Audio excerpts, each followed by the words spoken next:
What if one of the most misunderstood aspects of male physiology is also a powerful, built-in mechanism for disease prevention and stress reduction? What if an act so often shrouded in secrecy, shame, or locker room humor is, in reality, a cornerstone of proactive health maintenance? The data is surprisingly clear, and today we're going to dismantle the taboos and look directly and without judgment at the science of ejaculation and your long-term health. This is a conversation that is long overdue, moving beyond cultural awkwardness into the realm of evidence-based wellness. Make sure you stay through this entire discussion because the information we'll cover is more than just trivia, it's empowering knowledge. A specific landmark Harvard study we'll dissect could fundamentally change how you view your own biology and its protective capabilities. And the final chapter directly addresses the most pervasive myths and anxieties surrounding frequency, providing a clear, compassionate framework for what is truly healthy, freeing you from the pressure of numbers and misconceptions. This is about understanding your body, not judging it. Prostate protector? Let's begin with a conversation that is often had in hushed tones, if it's had at all. It concerns an organ central to male health, yet frequently ignored until there's a problem: the prostate. This small, walnut-sized gland sits just below the bladder, a quiet but essential component of the male reproductive system. Its primary job is to produce the milky, alkaline seminal fluid that nourishes, protects, and transports sperm. For such a small player, it carries a disproportionately large risk for disease later in life, with prostate cancer being the second most common cancer among men worldwide. The statistics are sobering, creating a shadow of anxiety for many as they age. For decades, the public health conversation has understandably focused on screening, like the PSA test, and aggressive treatment options once cancer is detected. But this is a reactive stance. It's about dealing with a problem once it has already arisen. What if the conversation could shift? What if we could focus more on proactive biological prevention, using the body's own inherent functions to lower the risk in the first place? This is where the science moves from being interesting to being truly compelling, suggesting we have a powerful tool at our disposal that we failed to recognize.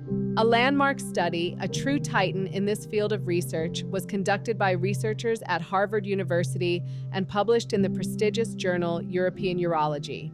This wasn't a small-scale, short-term experiment. It followed nearly 32,000 men for almost 2 decades, from 1992 to 2010.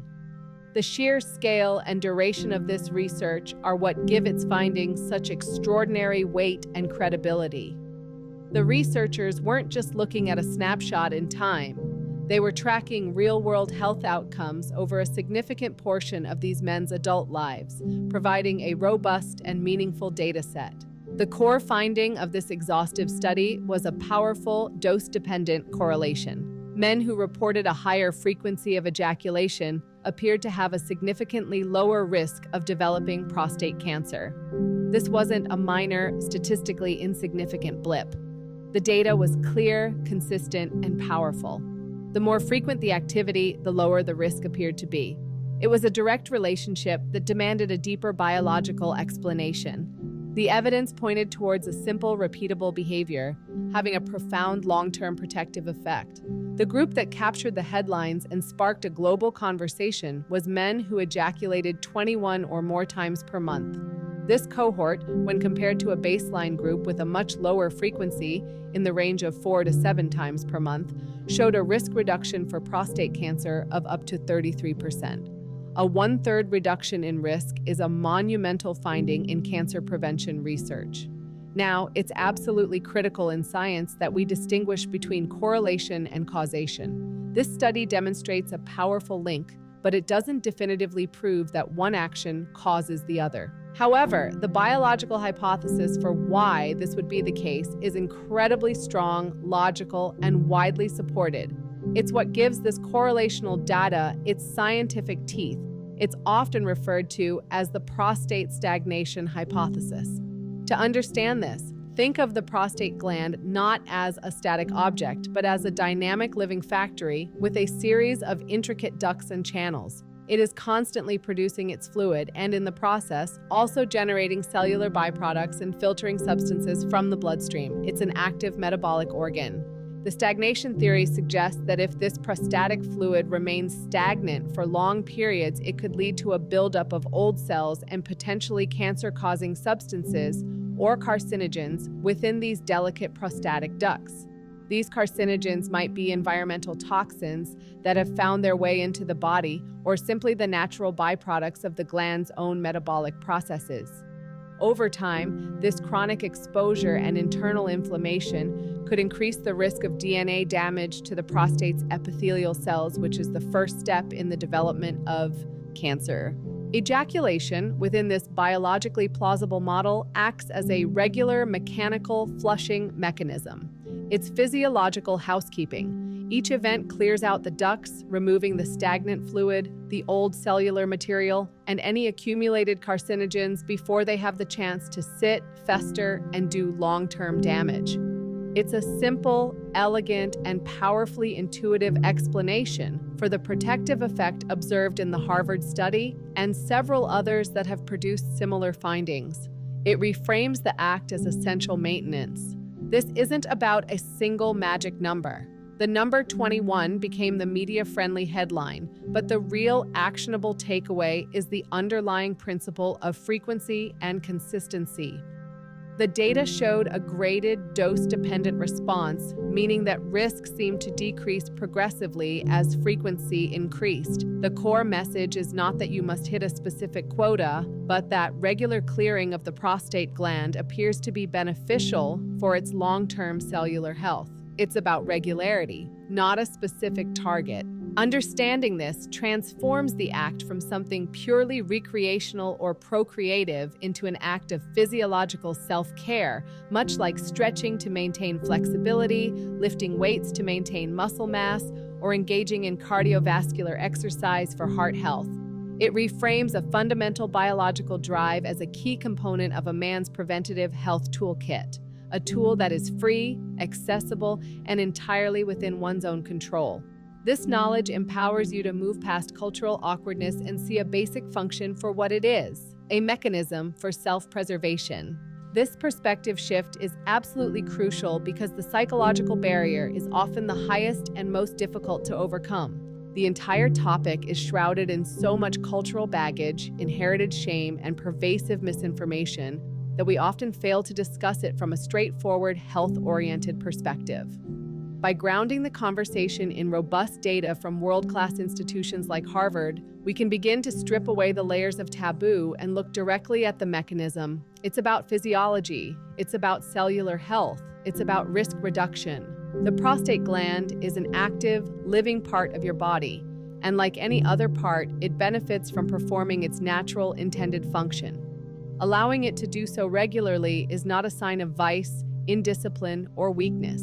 The evidence strongly suggests it is a sign of proactive health management.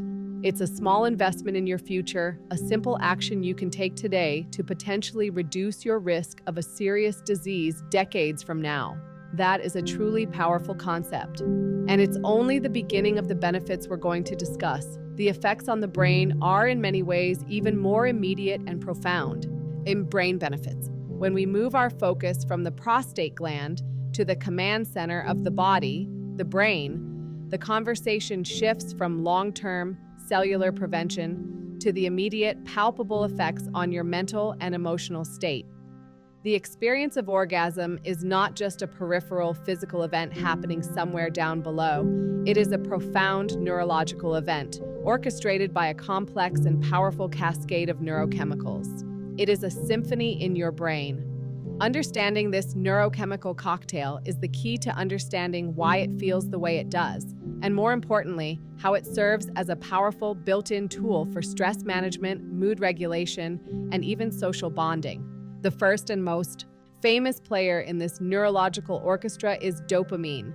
Dopamine is often oversimplified in popular culture as the pleasure molecule, but its role is far more nuanced and fundamental to our very existence. It is the molecule of motivation, of seeking, of drive, and of reward. The brain releases a surge of dopamine not just during, but also in anticipation of rewarding experiences. This is the chemical that makes you seek out food when you're hungry, water when you're thirsty, and in this case, sexual release. It creates a powerful, self-reinforcing feedback loop. This dopaminergic system is fundamental to our survival, but in the context of our stressful modern lives, it can be a potent tool for self-regulation. When you are feeling stressed, anxious, or anhedonic, a clinical term for the inability to feel pleasure, engaging in a healthy, natural behavior that reliably triggers a dopamine release can help to reset that entire system. It provides a moment of genuine pleasure and motivation that can cut through a persistent fog of low mood. It essentially reminds the brain's reward circuitry how to fire properly. Of course, this is not a cure for clinical depression or a replacement for therapy, but as a behavioral tool for managing the inevitable stresses of day-to-day life, it's incredibly potent. It is a natural endogenous way to stimulate one of the most important pathways for well-being in the entire brain. It's a biological signal to your nervous system that you have just achieved something successful and rewarding. A signal that can be profoundly calming and centering in a world filled with constant low-level threats and anxieties. The feeling of well-being it provides is not an illusion. It is a real, measurable neurochemical shift. Next in the cascade are the endorphins. The word itself is a portmanteau, a blend of the words endogenous morphine, which literally means morphine that is produced inside your own body. That name tells you everything you need to know about their remarkable function. Endorphins are the body's natural pain relievers and elite stress fighters. They are released during activities like intense exercise, which is why you might experience the euphoric, calming state known as a runner's high. They are also released in a powerful flooding surge during orgasm. This release has a dual beneficial effect. First, it has a direct analgesic property, meaning it can genuinely reduce the sensation of physical pain. This is the scientific reason why some people report that orgasm can alleviate the pain of headaches, muscle soreness, or even chronic pain conditions, at least for a temporary period. It effectively raises your body's pain threshold. Second, and perhaps more importantly for daily life, endorphins have a powerful anxiolytic or anti-anxiety effect. They interact with the same opioid receptors in the brain that external drugs do, but without the dangerous and destructive properties of those substances. They produce a sense of calm, euphoria, and deep emotional well-being. This is your body's own internal system for managing physical and emotional distress. When you're in a state of high stress, your body is flooded with cortisol, the primary stress hormone that puts you in fight or flight mode. The release of endorphins acts as a direct physiological counterbalance to this state, helping to bring your nervous system back into a state of equilibrium or homeostasis. It's a powerful natural reset button for a stressed out mind and body. Finally, we arrive at oxytocin, often called the love hormone or the bonding molecule. Oxytocin is a fascinating neuropeptide that plays a crucial role in social connection and trust. It's released in large quantities during childbirth and breastfeeding to facilitate the profound mother-infant bond. It's also released during moments of social connection like hugging. Crucially, it is also released in large quantities during orgasm for both men and women. This is why sexual intimacy can foster such a strong sense of connection, trust, and deep affection with a partner. But oxytocin's calming effects are not limited to partnered experiences. Even during solo activity, its release promotes a pervasive sense of calm, contentment, and deep relaxation. It has been shown to lower blood pressure, further reduce cortisol levels, and foster a feeling of tranquil peacefulness. It's the chemical that is largely responsible for the feeling of deep relaxation and even the pleasant sleepiness that often follows climax, turning off the buzzing, anxious parts of the brain. This is also where we can mention another hormone, prolactin, which works in concert with oxytocin. Following orgasm, prolactin levels in the brain rise, which is directly linked to the feeling of sexual satiety. It effectively tells the brain that the rewarding activity is complete for now. This rise in prolactin is also very strongly associated with drowsiness and is one of the primary reasons that orgasm can be such an effective natural sleep aid. For anyone who struggles with racing thoughts or anxiety at bedtime, inducing this natural cocktail of oxytocin and prolactin can be a powerful way to quiet the mind and signal to the body that it is safe to rest. This entire sequence, dopamine for motivation and reward, endorphins for stress and pain relief, and oxytocin and prolactin for calm, connection, and sleep, is a masterfully designed biological process. It is a built-in therapeutic tool that we all have access to. It's not frivolous, indulgent, or shameful. It's a fundamental aspect of our neurochemistry, designed by evolution to help us manage stress, regulate mood, foster connection, and promote restorative rest. It's a perfect and powerful example of the mind-body connection in action. Surprising science. Beyond the well-established and significant benefits for prostate health and brain chemistry, the ongoing scientific inquiry into this topic has uncovered some additional and perhaps more surprising physiological perks. These are effects that are less commonly discussed in the mainstream but are supported by emerging and compelling research. They add further layers to our understanding of how this fundamental biological act is deeply interwoven with our overall health, immune function, and even our perception of pain. These are not headline-grabbing cure-alls, but subtle, important modulations of our internal systems that contribute to a state of general well-being and resilience. One of the most intriguing areas of this research is the connection to the immune system. We often think of our immune system as something that operates silently in the background, a vigilant but invisible protector. But it's an incredibly dynamic system that responds constantly to various stimuli, including our levels of stress, the quality of our sleep, and, it appears, our sexual activity. A handful of well-designed studies have explored what happens to the immune system in the immediate aftermath of orgasm, providing a fascinating glimpse into this connection. One notable German study, for instance, had male volunteers engage in masturbation to the point of orgasm and took blood samples immediately before and then 5 minutes after the event. The results were quite fascinating. They found a temporary but statistically significant increase in the number of leukocytes, which are the diverse family of white blood cells that form the very core of our body's immune defense system. These are the soldiers on the front lines, fighting off pathogens and maintaining surveillance against threats. Specifically, the researchers observed a notable rise in cells like natural killer NK cells.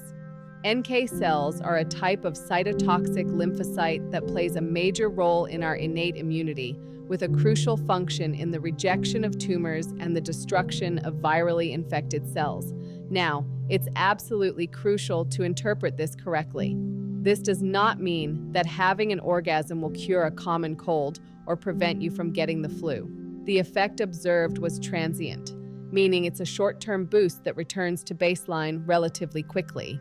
However, it does suggest that the act can temporarily prime or modulate the immune system, putting it into a brief state of heightened surveillance and activity. The precise physiological reasoning behind this isn't fully understood, but one leading hypothesis ties it back to the evolutionary biology of reproduction.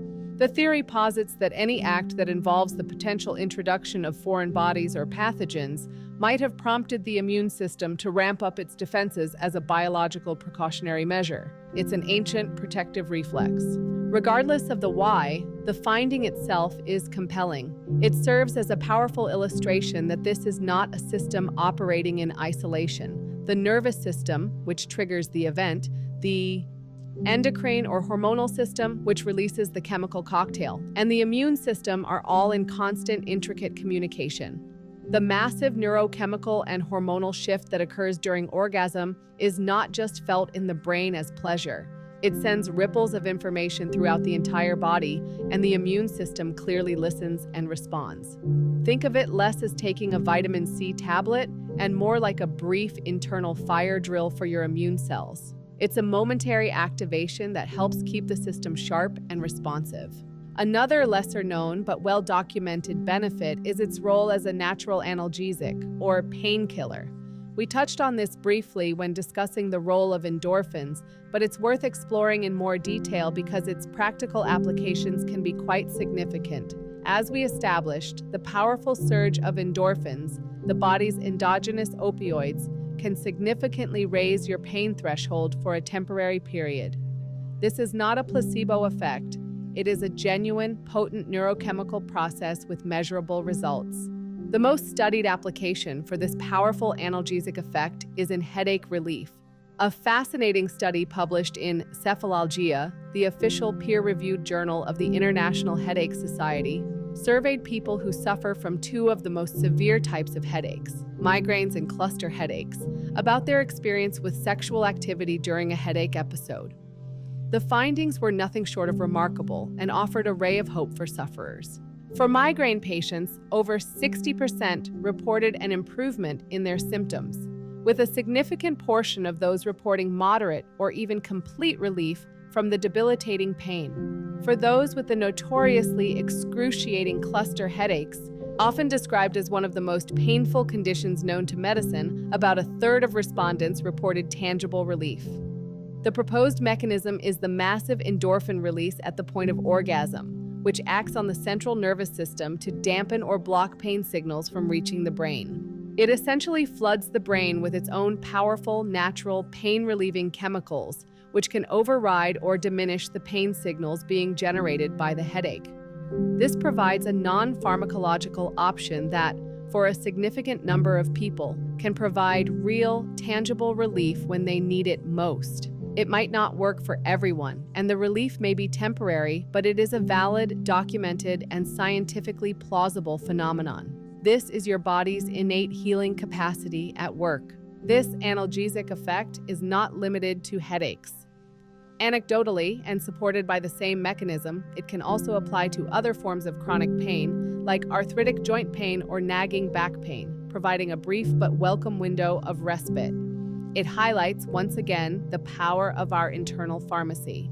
Our bodies have evolved sophisticated, elegant systems for managing pain and stress, and orgasm is one of the most reliable and effective triggers for activating this potent system. This knowledge can be incredibly empowering. It is another example of how understanding the science behind our bodies allows us to work with our biology. Of finding frequency. This entire discussion inevitably leads us to the most practical and often the most anxiety-inducing question of all. How much is the right amount? We've explored the compelling benefits, from long-term prostate protection to immediate brain-based stress relief, but this knowledge can inadvertently create a new kind of pressure. The Harvard study prominently mentioned 21 times per month, and that specific number has been plastered all over the internet, often completely devoid of its scientific context. This can lead to a new form of performance anxiety, a feeling that one must hit a specific, arbitrary quota to be considered healthy. Let me be perfectly clear. This is a fundamental misunderstanding of the science and, more importantly, of the beautiful diversity of human biology. The goal of sharing this knowledge is not to create a rigid, one-size-fits-all prescription that causes more stress. The goal is to dismantle harmful, age-old myths and empower you with the confidence to find a frequency that is healthy, authentic, and sustainable for you. It's about education, not regulation. First, let's directly address and thoroughly debunk some of the most pervasive and damaging myths that have been passed down through generations. These ideas are often rooted in pre-scientific, almost mystical beliefs about the body. The most common is the fear of running out. This is a deep-seated anxiety, the idea that the body has a finite, precious reservoir of sperm or vital energy, and that each ejaculation permanently depletes it. This is biologically, unequivocally false. The production of sperm, a process called spermatogenesis, is a continuous biological function in healthy adult males, much like the constant production of saliva or new red blood cells. The body is designed to be a perpetual factory, not a sealed container. While there can be a very brief refractory period after an event, the system is designed for continuous production and replenishment. You cannot run out through frequent ejaculation. The body is more like a flowing river than a stagnant pond. It is a system of constant healthy turnover. Another pernicious myth is the idea that ejaculation leads to physical weakness, drains your life force, causes hair loss, or creates hormonal imbalances. This is often tied to archaic or esoteric beliefs that have absolutely no grounding in modern physiology. As we have just discussed in exhaustive detail, the actual neurochemical event is the physiological opposite of weakening. It is a surge of powerful beneficial neurochemicals like dopamine, endorphins, and oxytocin. It actively reduces the stress hormone cortisol. It promotes deep relaxation and restorative sleep.